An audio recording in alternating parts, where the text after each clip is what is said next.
And here at home, as the Republican presidential field flocks to Wisconsin tonight, we're taking a look at the battle over education and parental rights in the Badger State as the new group, Moms for Liberty, holds major sway in the Republican primary, stirring controversy in battles over what children are taught in schools at the local level across the country.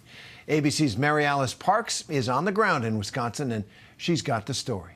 There you go. Perfect. All right, you ready, Ainsley? It's the first day of school at the Reederer House in West Bend, Wisconsin. So Wednesdays is when Dad's going to help us with our religion curriculum. Janelle Reederer is a former teacher who took her kids out of school and is now homeschooling, all 6 of them. So we're going to do some of our social studies stuff. With the kids now playing outside, she shows me textbooks she chose. Did you see something or have you read something about how U.S. history is being taught around the country that concerned you? Well, I think it's, again, the different perspectives.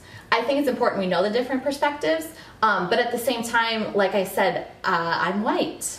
And, you know, just because I'm white doesn't mean that we're slaveholders. And the way some of the newer curriculum had been worded had been kind of more of those leading topics to kind of make it more guilt-ridden. Light on details, she tells me she relies on the far-right group Moms for Liberty for a lot of information about what to teach her children. But critics say that the group uses misinformation to play up fears that kids are being indoctrinated to hate America and steered towards transgender identities. What I like about the website is I can always go and search. Like if I hear like a friend talking like, hey, I'm concerned about this program at school. Like what? Is that something to be concerned about? Like social emotional learning. Okay.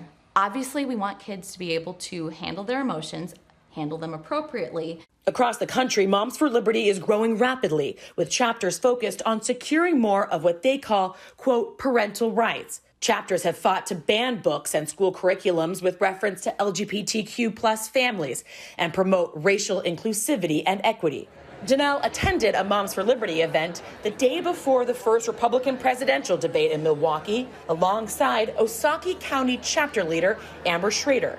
Earlier that day, Amber had helped organize a training session for activists led by Moms for Liberty and another conservative group, the Leadership Institute. Laid out front, books some of their members have challenged that some want out of the classroom. It's a boy wearing a tutu, and it sounds kind of like an innocent book. And at this level, it probably is. If you and I were reading this to our children, it could probably be a sweet book about how boys can like pink and girls can like trucks, and that doesn't necessarily mean anything.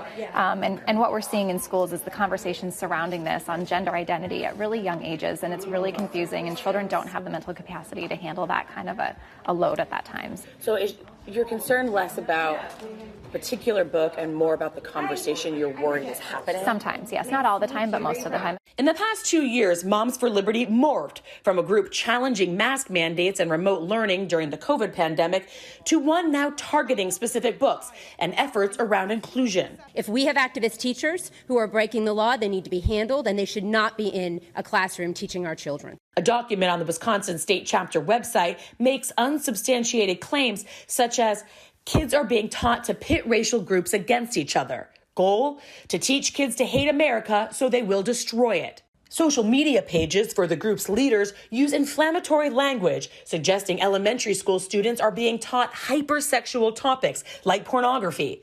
Sensationalist claims that are often factually inaccurate. But the group now boasts of more than 200 chapters across the country, thousands of members. They have endorsed more than 500 school board candidates and become a major player in GOP politics. On day one, I will sign an executive order instructing every federal agency to cease the promotion of sex or gender transition at any age. Republican candidates often echoing the group's message. We need to make sure we have full transparency in the classroom.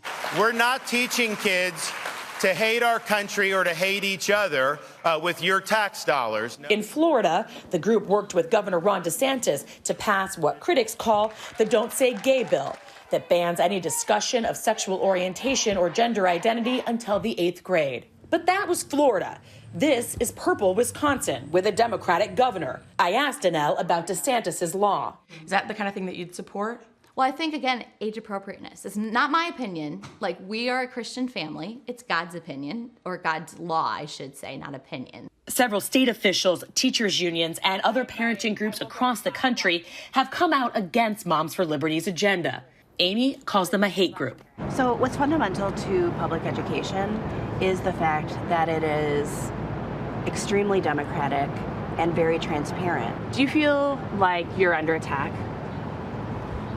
Our students are under attack daily by policies that deny them the funding that they need. She says the claim from Moms for Liberty that teachers are going out of their way to start conversations around sexual orientation or race relations is wrong and discounts her students. Our students are very smart. So, the insinuation is actually extremely condescending and disrespectful of just the brilliance that my students bring to the classroom every single day. Amy and the Teachers Association in the state say that Moms for Liberty does not represent the majority of parents they are working with, who they say are more concerned about funding shortages, gun violence, and teacher pay. The Wisconsin state superintendent argues they have not seen major changes to curriculum or access to materials. So if there are issues with books or curriculum, it goes through those local channels. But overall, Wisconsin's always been known to have a rather robust and inclusive curriculum and library system. And when you look at public education, it's a public good, it's a public service, it's intended to serve all kids.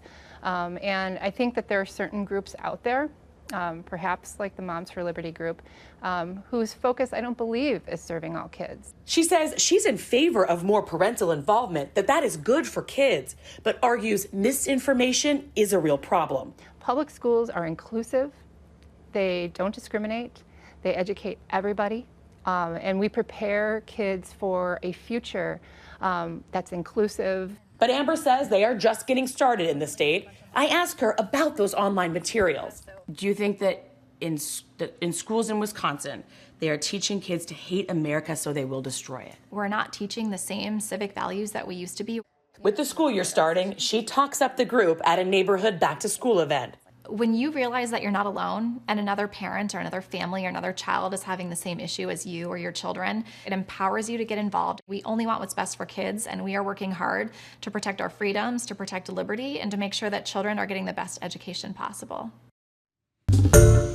Hi everyone, George Stephanopoulos here. Thanks for checking out the ABC News YouTube channel. If you'd like to get more videos, show highlights, and watch live event coverage, click on the right over here to subscribe to our channel, and don't forget to download the ABC News app for breaking news alerts. Thanks for watching.